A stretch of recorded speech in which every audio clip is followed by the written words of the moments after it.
Hi, this is Rachel with the Live Your Brilliance show, and I am so delighted to have Alexandra Brown with me here, who is launching her new show, Metaphysical Mastery. She's an incredible person. She's a catalyst, a motivator, and a psychic healer who's helped almost 20,000 people now with psychic readings, coaching, healing, and manifesting. So she's definitely has a passion and a unique talent for helping people transform and feel great about their lives. So I'm really excited to hear about her show. She's created and illustrated Attraction Tarot deck and written a book on tarot as it relates to healing, the law of attraction, and psychic work. Her motto, collaboration, cooperation, co-creation. So Alexandra, what a joy it is to have you on the show. Welcome. Thank you so much, Rachel. It's great to be here. Thank you for the great introduction as well. Thank you. And tell us a little bit about your show, Metaphysical Mastery. I'm definitely intrigued. Well, we're in a time where there is so much information made available to us, and we're being told by other teachers, that we can change the nature of our reality with our thoughts. So the concept of this show is to actually really go into that and give the audience tools where they can actually use them at home and change their lives, change an aspect of their life. So if they want to call on angels to help them, we'll give them guided visualizations and tools to do that. If they want to learn more about the law of attraction, the law of attraction is just one law. There are thousands of them up there. We can teach them how to go up into a meditation brainwave pattern. We teach them how to go into a theta brainwave pattern and be able to access their beliefs and change them instantly. Because if you want to change your life or enhance what you've already got going for you, you need to change your beliefs. So many people are busy trying to think positively, they're driving themselves nuts. They're driving themselves nuts because they're trying to avoid the negative, right? And as you know, as part of metaphysics, what you resist, what you don't like, what you fear persists because you're fighting it, right? So you've got like an internal fight. So all these little hints and tips to make people's lives easier, stuff that I've learned. I'm going to be working as well with two other ladies. One of them's Anna Kitney, also does theta healing and is a feng shui expert, so she can help people change their homes, charge up their office for more abundance. I'm going to be working with Vanya Silverton. She's a theta healing master, and she's going to give a lot of tips on health, nutrition, and releasing traumas from the body. That's her speciality. So the shows are going to vary on different themes. But all metaphysical mastery, which is wonderful. And Alexandra, tell me a little about your journey into the place where you are now. I mean, you've got all kinds of qualifications around healing and psychic work, and obviously this has been a huge passion of yours for pretty much your whole life by the looks of it. Tell me a little bit about the journey that you've taken that brings you to this passion. Okay, well, it's one of those things that I believe my soul decided to do and my personality decided not to. So when I was younger, I was brought up in a very conservative family, except for one thing. My mother had been given a tarot deck, and she was so superstitious she wouldn't throw it away, and she was so superstitious she wouldn't touch it. So she had it on a shelf in the study room. And I remember as a kid, because I was quite short then, reaching up to this shelf, grabbing this tarot deck, it was a Marseille deck, and playing with it, and then putting it back in the exact same position. And always as a kid, I had messages coming to me about people. I would tell my family who was coming to the door sometimes, or a cousin would come in and I'd say, oh, you've got a really bad headache, why don't you go and sit down? And so my journey started like this, although I wasn't encouraged in it. because they kind of spooked people out. You know, as a kid, you just start saying whatever and you don't limit yourself. So it all became something that I hid. I started hiding from people the stuff that I knew. So my journey, I tried every other job other than being a psychic. I tried and failed, and hated nearly every other work avenue I went into. And then I just surrendered. I just surrendered to what came naturally. I found my first teacher in metaphysics at a party that my father had taken me to, and he called me over in this party, this guy, and he just said, right, you know, you're going to do amazing things. You and I need to talk. This was Frank Natali. So we ended up talking. A long story short, I started running his institute in the UK, teaching his courses. I was really young. I was in my late teens, early 20s, and I was running this Natali Institute in the UK. And then I decided to go more commercial, and I studied psychotherapy, and I studied Rogerian therapy. Counselling, which was beautiful. Carl Rogers, amazing. And one of the studies that he did, he studied psychotherapy in all therapists, and he found out that the only time the clients got better was when the therapist held them in unconditional positive regard. And this is the one thing I took away from this 3-year training. It was like, if I don't love my clients, I'm not working with them. I'll send them to somebody else. That's just very powerful, a huge piece there, because it's the field that's set up, isn't it, between the client and the holder of space that is so crucial. And what you've just said there really speaks to that. Yeah, and in metaphysics, you know, they've done experiments. The observation of a person or a thing, an inanimate object, changes it. Yes. So this is one thing that I realized very early on in my healing journey and working with other people, is that you have to hold them in unconditional positive regard or unconditional love. And this works, and it doesn't matter what path your healer's coming from. It absolutely doesn't matter. It doesn't, at the end of the day, whether you do Reiki, you do theta healing, you go to therapy, or you do a motivational course, if the person working with you holds you in high esteem and sees the best in you, you will transform.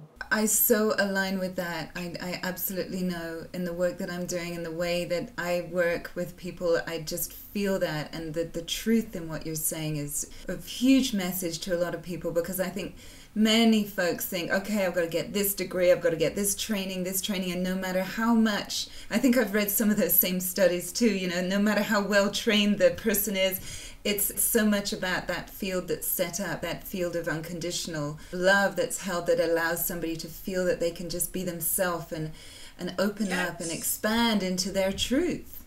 And this is the danger with healers, right? Because healers, generally speaking, go out there and look for problems to fix. So they may be digging into your stuff or unresolved issues and not actually looking at the part of you that's whole and complete and can resolve this. This is where people get really stuck, you know, or they're going to therapy over and over again. But I'm talking about people who aren't going through major life crisis, people who are just wanting to expand their lives or transform something in their lives or gain a better career or a more loving relationship. Obviously, therapy is good for, you know, if you're in a crisis, then fine. But you've got to be aware, whoever you're working with, what they're looking at in you. Yeah, that's so powerful. You've reminded me of a wonderful Chinese saying that I'm always quoting. It's one of my favorites, and it's, why clear a path east, west, and south when you're going north? And, you know, we can dig and dig and dig, but where are we headed? Where's our passion, our purpose, our sense of unfolding, the wholeness within us? That's... Exactly. Exactly. And what I've learned through what I've been teaching and what I've been studying my whole life is that if it isn't fun, don't do it. If it doesn't work, don't do it. And if you're enjoying yourself and things are actually changing in your life, then you found the right modality for you, and keep at it. People make things so complicated. They're so simple. I so agree with you. I love where you're coming from. So, Alexandra, are there a few little practical things you can share with us right now to give us sort of a teaser or a taste of what's to come in the coming shows? Yes, for example, you can change a belief that you hold on a certain level. For example, if you change it on your core level, these are beliefs that you carry over from your childhood, okay?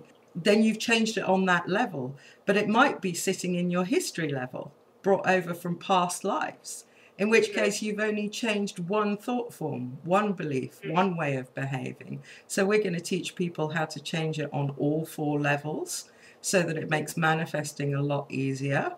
What are the 4 levels? Describe what they are. Okay, so you've got the core level. These are beliefs that are given to you when you're a child. They're generally not your beliefs, but you embody them afterwards. It could be something your teacher tells you, something society tells you, something your parents tell you, okay? And they're held in the frontal lobe of the brain, in that area. There's beliefs on a genetic level. These are given to us from our ancestors, and they're in a genetic code and in our DNA. So, for example, if your grandfather lived through a war, right, it could result in the child being afraid of being thrown out of their home from some force outside without that ever having happened. Right. So there could be a fear there of authority. So when that adult wants to become an authority in their field, they can't. So they've got this conflict. History level. Yes. These are beliefs brought over from past lives, and they can also be in the genetic level. And they're memories that you hold in your electromagnetic field. So, for example, if you died in a past life through a fire and have a phobia of fire over and over again, or you're really sensitive to heat or light, this can come from the history level. Yes. Okay, so that's good for curing phobias when you heal on a history level. The soul level. These are beliefs that have gone directly into your soul, which is all that you are. So if you're affected by a negative belief or pattern in your soul level, it means that the beliefs are held deeply and they've been experienced over and over again. You've seen that, haven't you? Some people, they have a fantastic relationship and then they can't master money or their career because they've just got this soul wound. So we teach people how to change that. We're going to talk about DNA, experiments on DNA, scientific experiments, where you can change your DNA within as little as 2 minutes. So this is to empower the audience. It's to empower you. We're not negating any of the medical evidence that's out there, doctors, professionals, but we're going to teach you a metaphysical way of going about healing yourself. Beautiful. What powerful stuff, and so practical. And it's so true. I think people can get so simplistic about, let's just change a belief and try and slap some nice little band-aid on top of it and not really work on these different, deeper levels of being. It just needs to be really addressed on a deeper level and in a resonant way, like you say, with the modality and the way that fits for the person that they can resonate with and that feels joyful and awakening for them. Yeah, we're going to talk a lot about manifesting because something like The Secret and the Law of Attraction is the kind of glitter on the box, you know. Yeah. It's something to excite people, and they need that. They need to have that thought. I could actually change something in my life. Yeah. I do not have to be stuck in whatever thing they're stuck in or belief system. I could change it. And so that's the point of things like that. Yeah. But for them to go deeper inside their box as a whole person, as a whole manifesting master, that's a different matter. So are there a couple of points you'd love to share just real quick to close? Any last little statements that you can share with the listeners? And obvious tips, right? Yes. Obvious ones. Don't fight anything. Don't Yeah. fight anything. If you're having a real difficulty with someone, the easiest way through that is to stand your ground and not actually lose energy in fighting. If you've got negative thoughts going through your head that are repeating over and over again, don't try and change them into the positive. Just focus on something else so that you're not actually feeding them, and go for the path that brings you the most joy and peace. That's what we're here for. Very lovely, very simple, and very profound. Thank you so much. I want to make sure that people know how to find you so they can get way deeper into this stuff. What's your website? It's www.thetahealingacademy.com. Beautiful. And this is Alexandra Brown introducing her new show, Metaphysical Mastery. Alexandra, what a joy it is. I love what you're doing. I love the clarity and the wisdom and the depth that you share. Thank you so much. You're welcome, Rachel. And you've just said it. You've just said that other pointer that I'd forgotten to say. That's the other thing. When you manifest, you focus on what you love. Expand what you love. I think there's a saying for that. What you appreciate, appreciates. Exactly.